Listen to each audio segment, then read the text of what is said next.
you see the end of that game? It was chaos, wasn't it, Mick? Yeah, caught the end of it. It was a bit of chaos, wasn't it? And there were some decisions that I'm sure they are all snarling about, the West Ham fans. Well, I just don't understand how the inconsistency of VAR, because it was, the Sheffield United penalty you could say was soft.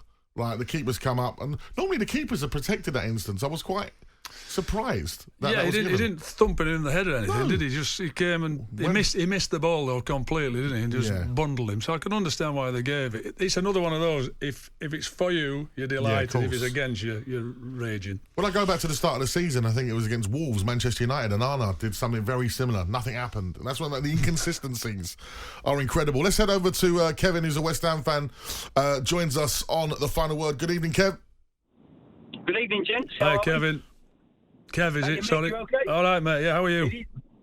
All good, mate. Thank you very much. Good. My point, gents, really, and obviously the man to speak to this about is Mick. Being a central defender. Football has always been about grassroots or professional. You play games, and sometimes at the end of it, you think to yourself, "I got away with that one."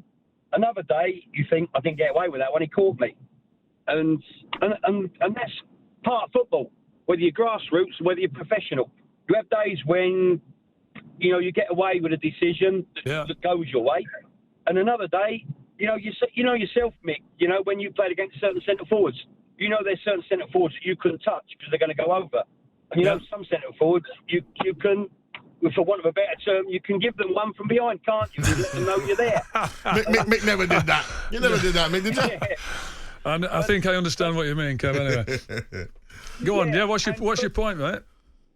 Well, my point is that they are ruining the game because they're just, as you said, your fans, they get a goal awarded and they have to wait 5 minutes to decide whether they can celebrate the goal or not. Yeah, listen, Kev, I'm not a fan of it, mate, and I'm not a fan of it because I think if it had been that they've gone and asked a few questions today, they might have asked a question about the Brentford goal yesterday if they got VAR, if they're looking at it. They certainly, I think they should have gone to the penalty at the end. It should have been a penalty for West Ham, in my view, anyway.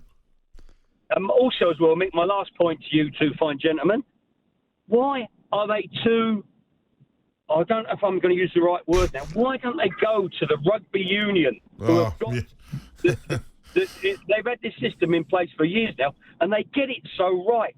I mean, we all saw it in this latest World Cup. They get it right because they use VAR in the right way, Yeah. So why can't we go to them and see where we can learn from our mistakes? TMO has revolutionised rugby, and you can hear everything. You're in tune with it. When you're watching it, you're understanding it, even in the stadium. It's just, like you said, Kev, I don't understand why they don't go over.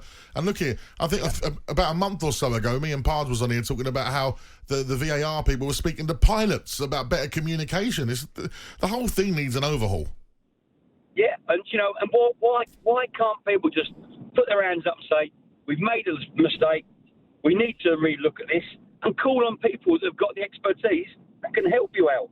They did actually. Howard Webb put his hand up, didn't he, a while ago? What was the decision? Was it can't remember the decision, but he put his hand up and said, yes, we've made a mistake, and they had a review of it, but it's almost impossible to please everybody, Kev. But I'm not a fan of it because it doesn't work. It's two blokes still making a decision, and I look at it sometimes and I go, they've still got it wrong. Yeah. They've had a look at it. This is the thing. This is why goal line technology is brilliant, because there's no grey areas. It's either yes or no. But with Hawkeye, the referee looks at his watch and he goes goal, and nobody argues with him. That's it. But because it's clear and obvious.